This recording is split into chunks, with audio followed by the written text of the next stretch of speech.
Belum lama ini, tahun ajaran baru kembali dibuka di Indonesia. Berbagai sekolah mulai melakukan pembelajaran tatap muka atau PTM dan meninggalkan pembelajaran jarak jauh. PTM dilakukan untuk mengatasi fenomena learning loss yang terjadi selama pandemi COVID-19 di Indonesia. Dan data dari Bank Dunia dan berbagai macam institusi research menunjukkan betapa menyeramkannya learning loss yang bisa terjadi ini di luar kondisi psikologis yang bisa terjadi kalau apalagi di tingkat SD dan PAUD di mana mereka paling membutuhkan PTM, bahwa kalau sekolah-sekolah yang tidak dibuka dampaknya bisa permanen.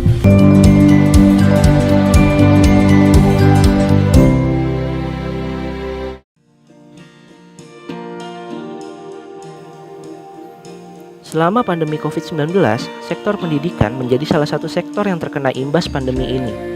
Bahkan, angka partisipasi murni pada tingkat SMA hanya 61,65% pada Maret 2021.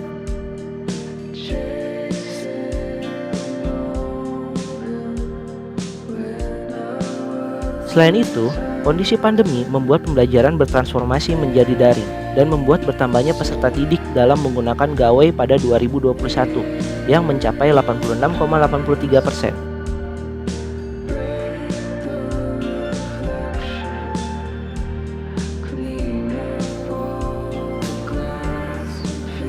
Kebergantungan pada teknologi dan rendahnya tingkat partisipasi murni pada tingkat sekolah menengah atas yang disebabkan sekolah daring selama pandemi dikhawatirkan akan berdampak pada fenomena learning loss.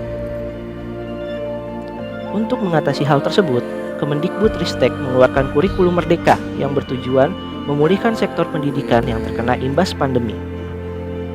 Untuk mewujudkan visi Indonesia maju yang berdaulat, mandiri, dan berkepribadian melalui terciptanya pelajar Pancasila, Kementerian Pendidikan, Kebudayaan, Riset, dan Teknologi terus menghadirkan berbagai terobosan Merdeka Belajar.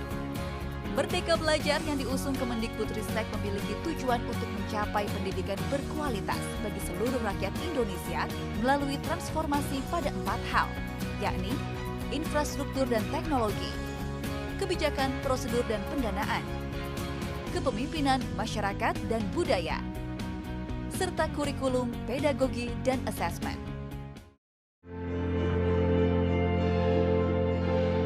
Sementara itu, kurikulum Merdeka memiliki beberapa tahapan yang setiap tahapannya mempunyai beberapa poin penting dalam mentransformasi dunia pendidikan.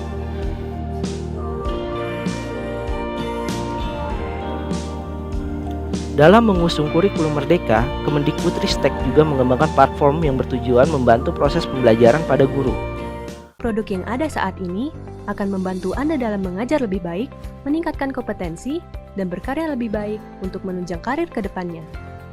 Dari mulai membuat asesmen kepada murid dari berbagai fase dan mata pelajaran, melakukan pembelajaran mandiri yang dapat dilakukan dimanapun dan kapanpun, menunjukkan kreativitas Anda dengan melakukan aksi nyata, mendapatkan inspirasi praktik belajar mengajar dari video, dan juga mendokumentasikan hasil karya Anda dan membagikannya kepada rekan sejawat untuk mendapatkan umpan balik sekaligus menginspirasi mereka. Selain itu, platform Merdeka Mengajar juga menyediakan berbagai macam perangkat ajar seperti modul ajar atau buku teks untuk memudahkan kegiatan belajar mengajar Anda yang sesuai dengan kebutuhan murid. Platform Merdeka Mengajar ini merupakan aplikasi yang terus tumbuh dan akan selalu mengalami pemutakhiran dari segi fitur maupun tampilan. Tentunya, hal ini dilakukan untuk lebih memudahkan Anda dalam menggunakan platform sesuai kebutuhan. Kurikulum Merdeka ini tidak dipaksakan untuk digunakan pada setiap sekolah di Indonesia. Dalam penerapannya, pihak sekolah diberi kebebasan untuk menerapkan kurikulum Merdeka di sekolah. Bagi yang belum bisa menerapkan kurikulum Merdeka, Kemendikbudristek memperbolehkan menggunakan kurikulum sebelumnya.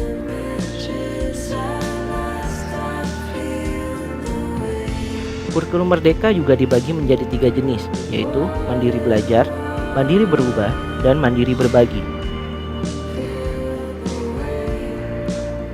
Menurut data Kemendikbudristek, sampai Rabu 20 Juli 2022, terdapat 143.265 satuan pendidikan yang telah menerapkan kurikulum Merdeka.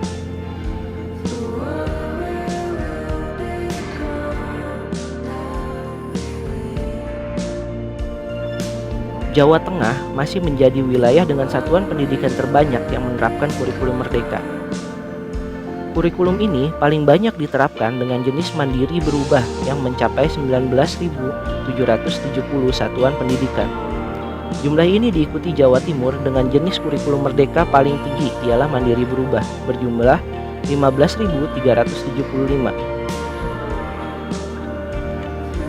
Kurikulum merdeka sampai saat ini masih dipercaya menjadi solusi dalam mengatasi learning loss dan membantu pemulihan dalam dunia pendidikan yang selama ini terhantam badai COVID-19. Selain strategi yang dilakukan Kemendikbudristek, peran orang tua dalam mendampingi siswa juga diperlukan untuk membantu pemulihan dunia pendidikan. Jika hal ini dilakukan bersama-sama, diharapkan sektor pendidikan di Indonesia akan kembali pulih dari pandemi COVID-19, seperti sektor lainnya yang harus menelan pil pahit dari pandemi COVID-19.